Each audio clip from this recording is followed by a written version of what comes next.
윤태곤 실장 어서 오십시오. 네, 안녕하세요. 오늘 정부가 경제 관련 종합대책 내놓았죠? 예, 아시다시피 요즘 안 좋지 않습니까? 이제 몇 달 전만 해도 고용은 안 좋아도 수출이나 다른 지표는 괜찮다 그랬는데 요즘 미중 무역 전쟁 겹쳐가지고 다른 지표들도 안 좋아지고 코스피 지수 계속 곤두박질이고 네. 정부가 이제 종합 발표를 했습니다. 네. 우선 핵심 내용을 요약해 보면요. 원격 의료 공유 경제 이런 혁신 경제 이야기도 나왔는데 핵심은 단기 부양책이에요. 단기 부양책. 6개월 동안 유류세 15% 한시 인하, 15조 원의 금융 세제 지원, 6만여 개 단기 일자리 창출 이게 핵심입니다. 이게 단기 부양책 카드는 올 연말 내년 상반기까지 좀 안 좋을 것 같다 이런 위기감 때문에 나온 거죠. 네.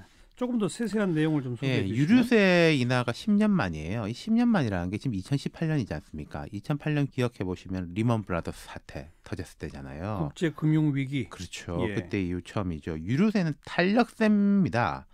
그래서 이제 정부에서 법을 안 바꿔도 좀 이제 세율을 조정할 수 있는데 11월 6일부터 내년 5월 6일까지 6개월간 유류세를 15% 인하한다고 합니다. 예. 휘발유의 경우에는 지금 한 기준으로 111원의 세금이 줄어들고 그러면 최대 123원의 가격 인하가 이루어진다. 리터당. 그렇죠. 네. 그리고 맞춤형 일자리 이게 단기 일자리인데 59,000개 주로 이 공공기관이 있죠. 이른바 체험형 인턴 공공기관 체험형 인턴 이제 청년층 일자리인데 이 체험형 인턴이라는 것은 정규직 전환에 메리트가 없는 거예요. 몇 달 동안만 일을 하게 되는 것이고 예. 그리고 이제 정부 부처 공공기관 지원 인력 채용 그리고 노인 저소득층 실직자 취약계층을 위한 농촌 영농 어항 해양 환경 개선 지원 일자리하고 희망 근로 사업 쉽게 말하자면 이제 뭐 공공 근로를 대폭 확충하는 거죠. 네네.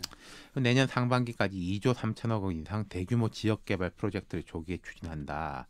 이게 보면은 포항 영일만 국가 공장 증설에 1조 5천억, 여수 항만 배우단지 개발에 3,500억, 뭐 여수 국가 산단 공장 증설 4,500억 이 정도인데 예. 건설이에요. 쉽게 말하자면. SOC. 그렇죠. 예. 그간에 이제 좀 토목 SOC에 대해서 우리는 줄인다. 이게 정부가 많이 이야기했지 않습니까? 근데 그랬죠. 이쪽도 푸는 거고 네. 또 10조 원 규모의 산업 구조 고도화 지원 프로그램, 5조 원 규모의 환경 안전 투자 지원 프로그램. 이건 금융 지원입니다. 돈 빌려준다는 거겠죠. 그렇죠. 기업 투자 지원하는 것이고 그리고 지금까지 대기업한테는 감세를 안 했는데 대기업이 해외 사업장에 일부를 국내로 이전할 경우에 미국이 많이 이렇게 했지 않습니까? 국내로 되돌아온다. 그렇죠. 리쇼링이라고 하는데 3년간 법인세 100% 면제, 이후 2년간은 법인세 50% 감면. 그리고 뭐 주거, 환경, 안전, 신재생 에너지 부분 주요 공공기관 투자를 올해 17조 9천억에서 내년은 26조 1천억으로 8조 2천억 원 확대해서 공공 인프라 투자를 확대한다 이게 발표인데 이 역시 흔히들 이제 SOC라고 하는 거죠. 사회 간접 자본이고 그렇죠. 대체로 토목 건설 쪽일 네. 것이고 결국은 그 세금은 좀 줄인다. 감세. 그다음에 공공 일자리 창출 이것도 물론 정부 돈 쓰는 거고요. 그렇죠. 그다음 SOC 대폭 증가 역시 정부 돈을 좀 풀겠다는 맞습니다. 거. 이거네요. 그리고 이제 혁신 경제, 기업 규제 완화 이것도 발표가 됐는데 이건 좀 애매했어요. 무슨 말인 거 아니? 오늘 발표는 이제 소비자 선택권 제고를 위해 신교통 서비스를 활성화하되 기존 운수업계 경쟁력 강화 등 상생 방안 마련을 병행한다 이랬는데 이게 그러니까 신교통 서비스라는 게 우리 방송에도 다룬 이제 카풀 같은 공유 자동차 서비스일 것이고 그렇죠.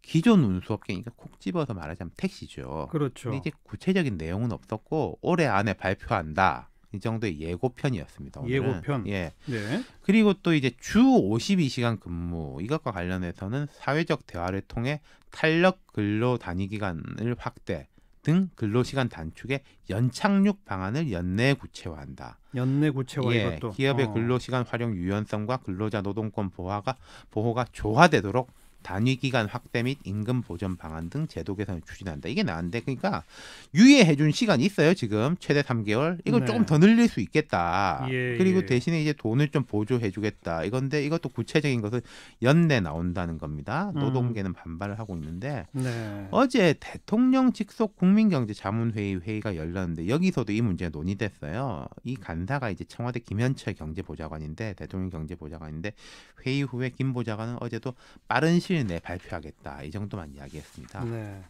그렇게 어쨌든 그 연내에 한다고만 했지 확정되지 않은 건 왜 미뤄졌다고 봐야 됩니까? 자, 우리가 나눠서 보면요. 오늘 확정 발표된 건 돈 쓰는 겁니다. 그렇죠. 그러니까 정부가 지금 세금도 많이 거쳐지고 있지 않습니까? 남았다는 거거든요. 그러니까 그 돈 쓰는 거. 이 사안에 대해서는 뭐 왜 이거 말고 저쪽에도 안 쓰냐 이런 식의 반대는 할 수 있지만 이 자체에 대한 반대 목소리는 별로 크지가 않아요. 야당도 확장적 재정 정책을 요구하고 있으니까. 근데 연내하겠다고 한 두 건 이해 당사자가 딱 엇갈리는 겁니다. 그러니까 반대가 있는. 그렇죠. 택시 대 공유경제, 음. 노동자 대 사용자. 그렇죠. 이게 문제는 이 이슈들이 논란이 된 지가 한참이 됐거든요. 네. 자꾸 밀어줘서는 곤란한 겁니다. 청와대 말대로 연내 뭐가 나오긴 나와야 할 건데 그래야 정부에 대한 신뢰가 높아지는 게 정부가 부담을 지고 결정할 건 결정해야 되지 않습니까? 교통 정리하고 예, 그래야지 예. 딱딱 일을 하는구나 이렇게 신뢰를 받을 수 있겠죠. 거듭 말씀드리지만 정부란 결정하고 욕먹을 건 먹는 거예요. 그렇죠. 나중에 책임지는 거고요. 네, 계속 미룰 수는 없으니까 연내하겠다. 오늘 이렇게 발표한 것 같습니다. 연내에는 꼭 결론 내리길 바라고요. 예. 수고하셨어요. 감사합니다. 윤태곤 실장이었습니다.